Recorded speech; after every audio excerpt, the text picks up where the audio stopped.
So I think we'll go Ballet Folklorico. Oh yeah, those colors look good. Should we just look at ourselves for a while? Well, it ties into the sunset up there. Look up there. That Look is at that. too funny to choose the same. That is great. Okay. It does, doesn't it? It does. Yeah. I think that's a great background. Yeah. Especially this one behind me looks Yeah, really pretty. that's right R.C. now. Gorman. Is it really? Mhm. How do I know that name? Because he was a very famous Navajo artist, Maybe it's you that I've heard it from. probably. Okay. Both of those are his. In fact, all three of those are. No, those two are his. This one is Miguel Martinez. He did that one. Oh, those look, yeah. And he's from Santa Fe. All right, we got the microphone going. All right, welcome back, everyone. It's Kevin Skeens with the TCF Try Love podcast. I'm joined once again by Nancy Nystrom, Good morning, founder everyone. of the... Children's Foundation and Casa Jugar Los Angelitos. So what we're talking about, we're kind of focusing on, you know, the kind of kids that we work with. And of course at Casa Jugar, you have a lot of kids that come from abusive backgrounds. Yes. Sex trafficking is kind of a big thing right now. Yes, it's a scary thing. It's very prevalent. I just think it's so scary that you're coming in close contact, you know, All the with time, kids that because some of the kids that we have coming in they're victims of prostitution and cartel activity, which is all part of the trafficking situation, which now I understand has become probably the #1 crime in the world. Well, human trafficking. it's very real, and I think it's very real to me. In another podcast, you shared, you know, a story about a girl who I knew. Emigdia. Who is now, you know, Yep. passed at the hands of ultimately sex trafficking and cartels. That's right, exactly. That's exactly right. So on the bright side, we've been spending some time today talking about the different programs at Casa Jugar that are helping these kids rehabilitate. But I think the one we touched on a little bit, but the one that I'm most excited to hear you talk about is the Ballet Folklorico. And the reason I'm so excited to hear you talk about it is about 5 years ago, was that the Canadian tour 5 years ago? 2018, 2017, and Okay. 18.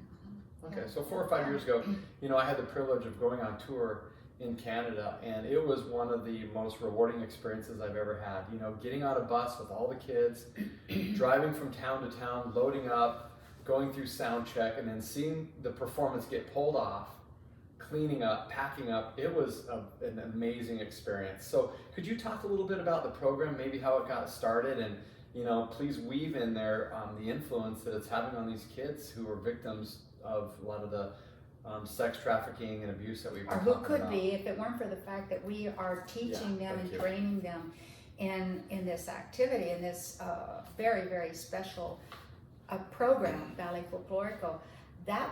I began that, I think I touched on that earlier in an earlier podcast, in 2005, when I had invited the local ballet from the University of Colima to come in to perform for a dinner that we had.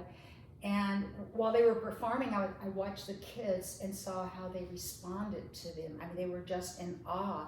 And I'm always, from the very beginning, I have looked for ways that programs and things that I felt like would help the kids, because it's a challenge, even in your own home. Yeah. I had 5 children, and it's a challenge keeping them going in the right direction. But imagine with 50, 60, 70 kids, Oh, you know, gosh, you're always thinking, okay, well, what can I do? So I thought, I'm just going to try it. Our kids can do it. And so I brought somebody in, Juan Cruz Martinez, who also grew up in a Casa Jugar, and he said, yes, I'll come and I'll volunteer and I'll help. And he and I began the program. Well, I as in anything else, it seems like there were a lot of people who said, why are you doing that? You shouldn't be doing that. Don't spend it, you know. Waste of time, Waste of time, waste of money. You should just be feeding children. Well, that has never been my philosophy, just to feed children. It's kind of like, again, in your own home, you know, you have your kids and you come in, okay, well, I'm just going to feed you guys. I'm not going to bother about, you know, the training that goes along with it, or all of the other. It's meeting the bare minimum requirements. Meeting the bare minimum requirements. So we began that program, and I saw the kids starting to change, those who got into it. kids that had learning difficulties who started doing better in school. It was like their brain was being triggered and being activated. They started feeling better about themselves. There were kids that had a lot of anger issue, and they get up there and they dance. And you know, the folkloric, especially in Mexico, is a lot of tapping. So there's a lot of, you know, sound like that, a lot of movement with your foot. The drummings, if you do the pre-Hispanic, there's a lot of the drumming and the beats, and the same way with the music. Plus, there's a lot of memorization. Our kids probably know a minimum of 150 different passages that they, over the years, have had to memorize and to know what music it goes to, what steps, because in folkloric dance, all of the regions have their own style, their own costume. So I don't know, this has been one of the most fantastic programs. I think that, I don't know, it's probably the best program in all of them. Even though our healing journey is fantastic. This Ballet Folklorico has touched so many lives in the Casa Hogar, and in 2007 we opened the door for kids from the community to participate. So we have at least, I would say, 60, 70 kids from the community that participates in our program, and then as well as our own kids that do that. Well, I've noticed with some of the boys that I've known throughout the years, you can just see them carrying themselves now with more pride and dignity. Exactly. I can watch kids walk down the street, you know, or coming home from school or whatever, just walk, and I can say they're part of the ballet program because of the way they carry themselves, the way they move, the confidence that they have, because that's one of the things that it does. I watch these kids, they develop the confidence, self-esteem, the talent. Even if they never use it, once they go out into the world, they have that and they know they can do it, and they're so proud. And when they get up on the stage to perform, I can't even, I mean, it's they transform, right? They transform. It's amazing. Well, did you think when you started the ballet program, did you have visions of tours like what you're doing now, or what was your original vision? You know, I don't really know, except in 2009, I attribute this to God, because I am not that smart, but I am open. And there was this sense that these kids, we need to be able to have them have the opportunity to perform or to show the world.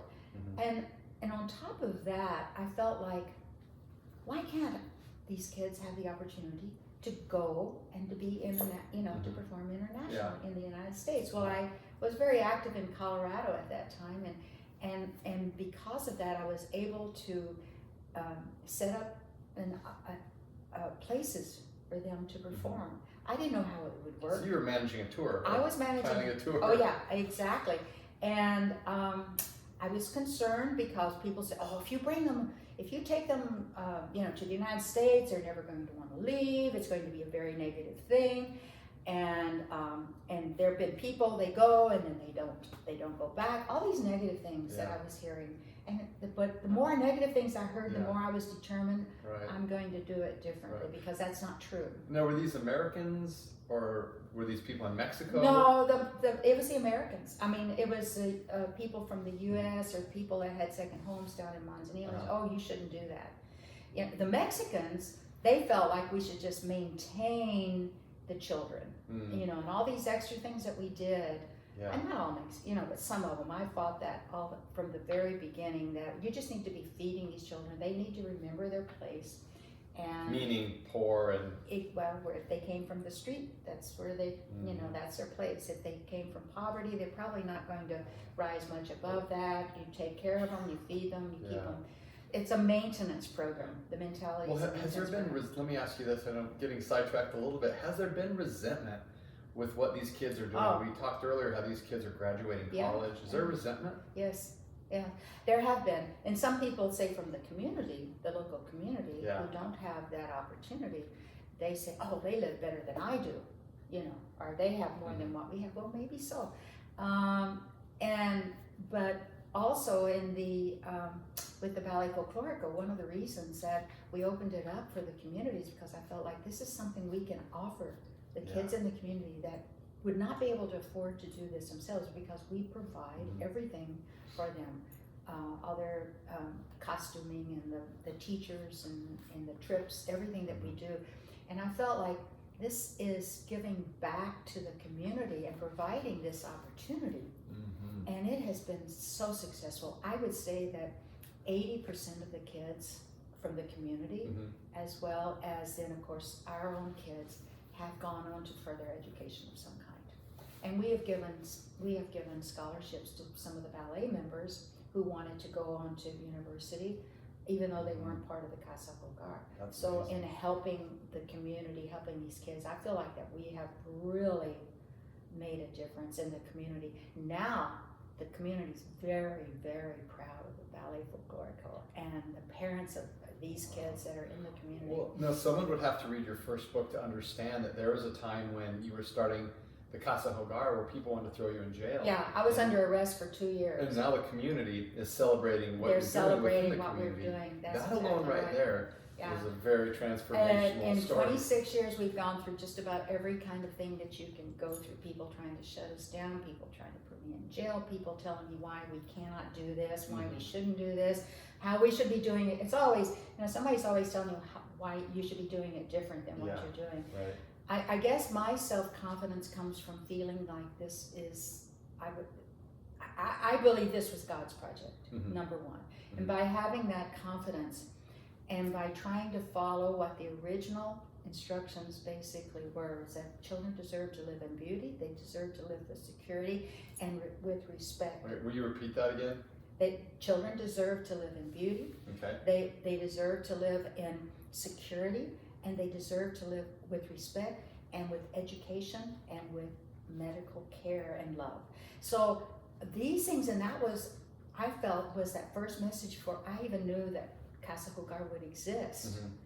That this is the way, because this is God's desire for children, that children, and I have followed that principle from the very beginning, and I've not strayed from it, and I think that's why we have a successful program. Wow. So on the first tour to Colorado that we were talking about, how good were they at that time? Because I mean, now they're first class. Well, I thought they were great. I thought they were great then. Each group that has come along, but of course, I mean, even though the kids change, because they grow out of it, they grow out of the program. Sure. And in these, 2009, that would make it how many years? 15 years, 14, 15 years that we've been doing this. And every year we have some new kids coming in, and we have even a new director. But by following the same basic concept and expecting excellence in whatever we do are the best, not forcing and not saying, but in the ballet program, they are required to rehearse 12 to 15 hours a week, and those are hard rehearsals. And keeps them off the street. Trust me, I know. Yeah. Can I interject something really quick? Yeah. Every summer when I come down with the volleyball athletes, we try to go through the 45-minute warm-up that the dancers do, and our girls, who I like to think are in really good shape, really struggle getting through that warm-up. It's tough. I mean, and so that puts them in good physical condition. Absolutely. That gives them that self-confidence and that feeling of I can do anything. They get through that, and then they go and they have to learn these steps. I cannot learn the steps. I grew up Southern Baptist, and when I grew up, dancing was a sin. I was going to say, isn't it a sin in that it was church? a sin. And so every time I try to learn to dance, it's kind of this block that blocks me out. But I always loved it, and I always loved watching it. And these kids, Marisol or Juan can show them a step one time, and they get it. I would keep working at it. I just can't do it. But they learn that, and the more they do, the faster it is, the easier it is for them to learn. But it's not just that. They are developing their memorization skills, they're developing their coordination skills, they're developing their self-confidence skills, they are developing their sense of I almost call it power, because I can do this. And you watch them, and they're up there, and they're learning, and they're making those movements, and they're doing the right steps, and it is just amazing. Well, and one thing you didn't mention, those are some amazing things they're learning, is I think that sense of team. Yes. Yes, Absolutely. one of the things I noticed backstage in Canada on tour is the amount of teamwork. If a kid couldn't get into their costume, the amount of help and aid that was given to each individual that's exactly to make it happen was beautiful. Well, I grew up, when I was in school, in junior high and high school, I went into, was so grateful for some teachers. And I think people need to remember that not only teachers, but your family, your friends at church, wherever it might be, people mentor, sometimes without even knowing. I got into theater and became active in different plays and activities like that. And I developed that same sense, and where everybody helps, and the experiences that I gained through that have, I think, served me throughout my life. I watched my grandson playing football. The same thing, that camaraderie, the teamship, with your group, with the ballistic, the same kind of thing. Absolutely. What these things teach, if it's done correctly, that teamwork, that self-discipline, that self-esteem, self-awareness, a memorization, and all of that helps to develop your thinking, your brain, your self-confidence. Yeah.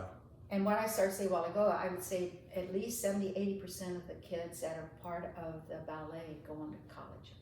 That's amazing. Even those who probably would not have done that. Yeah. And we say, if you're going to be in the ballet, you have to maintain your grades. Even though you're practicing 12, 15 hours a week, you have to maintain your grades, no alcohol, no smoking, no drugs. Well, and then talk about time management. Time management's another thing, yes, that's absolutely. Because they are able to do these hard rehearsals and still maintain top grades. Well, so we've talked about how the Ballet Folklorico has just radically changed their lives. Talk about maybe some of the accomplishments of the ballet, because it's kind of gone from, oh, that's really cute, to it's a first-class performance now. It's a first-class performance, yeah. Tell us, what are some of the maybe accomplishments? Well, I know that we have received a number of awards.